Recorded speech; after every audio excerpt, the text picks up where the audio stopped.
এই টনি দাঁড়া দাঁড়া দাঁড়া। পরে পরে পরে আমি ক্লাসে আসি। কি রে শিমন, তোকে তো পাত্তাই দিল না। আমিও তাই ভাবছি, শালা বাড়িতে বউ রেখে এত ফোন কার কাছে করে?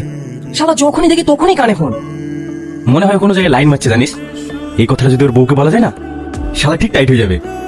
তুই ঠিকই বলেছিস, তাই করতে হবে। শালা আমাদের বন্ধু আমাদেরকে পাত্তা দিচ্ছে না। এবার থেকে ঠিক পাত্তা দেবে। চল বউকে বলি কি। ও ভাবি, বাড়িতে আছো? কিছু বলছো? টনি যে সারাদিন অন্য মেয়েকে ফোন করে বেড়াই, তুমি কিছু বলতে পারো না? তোমাদের মতো আমাকে সবাই বলে, বাড়িতে তো কোনো সময় ফোন করে না। দেখো ভাবি, বিষয়টা তো হালকা ভাবে নিও না। এরপরে যখন টনি বিয়ে করে বউ বাড়িতে নিয়ে আসবে না, তখন বুঝতে পারবা। বুঝাবুঝি কি আছে? বুঝাবুঝি কি আছে?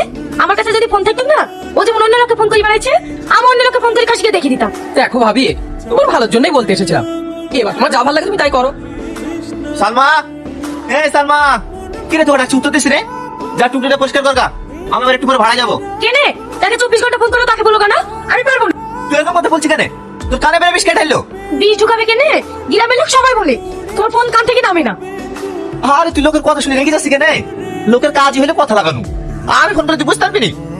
যা যা, টুকটুটা পরিষ্কার কর গা। ঠিক আছে, আমিও যদি সুযোগ পাই না, তোমাকেও শিক্ষা দিয়ে ছাড়বো।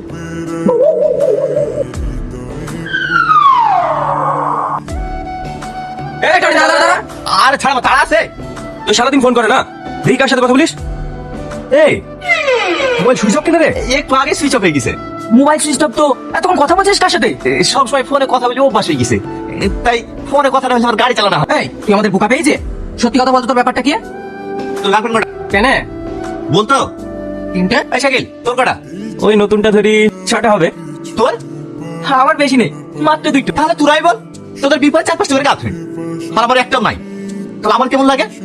ঠিক আছে, আমি তোকে একটা নাম্বার দিচ্ছি তো। কার নাম্বার দে? আরে কালকে টুকটুকিতে যে মেয়েটার সাথে আমার কথা বলতে দিচ্ছিলি নি, ওই মেয়েটার। দে দে, হাতে টুকিলি। হ্যালো। হ্যাঁ হ্যালো, ইউ ভালো আছো? হ্যাঁ আমি ভালো আছি। আপনি কে? তুমি আমাকে চিনতে পারবে না, আই এম বিজনেসম্যান। তোমার ভিলেজ কোথায়? কথাটা কি বললেন বুঝতে পারলাম না, নেটওয়ার্কের সমস্যা মনে হয়। ভালো করে বলেন। আচ্ছা তোমার বাড়ি কোথায়?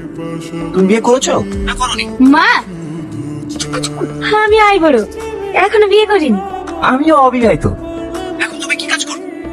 আমি একটা কোম্পানিতে গম করি। তুমি কি কোনো কোম্পানিতে গমদম পিছিয়ে করে কাজ করো? না না, আমি চাকরি করি। চাকরিকে তো জব বলে। আমাদের এদিকে গম বলে। টনি টনি, মাধুরী তোমাকে কল ফোন করছি। কে চিল্লাছি কেন? কে হয়েছে বল? এই তুই ভাবি কি ফোন কবে কিনে দিলি? দেখলাম কার সাথে ফোনে কথা বলছে। আরে ওর কাছে ফোনই নাই, আর ফোন করবে? আরে আমি এক্ষুনি দেখে আসলাম কথা বলতে। তুই বিশ্বাস করিস কর না করিস তোর ব্যাপার। তোমাদের ওকে ডিভোর্স দিই, মাধুরীকে বিয়ে করলেও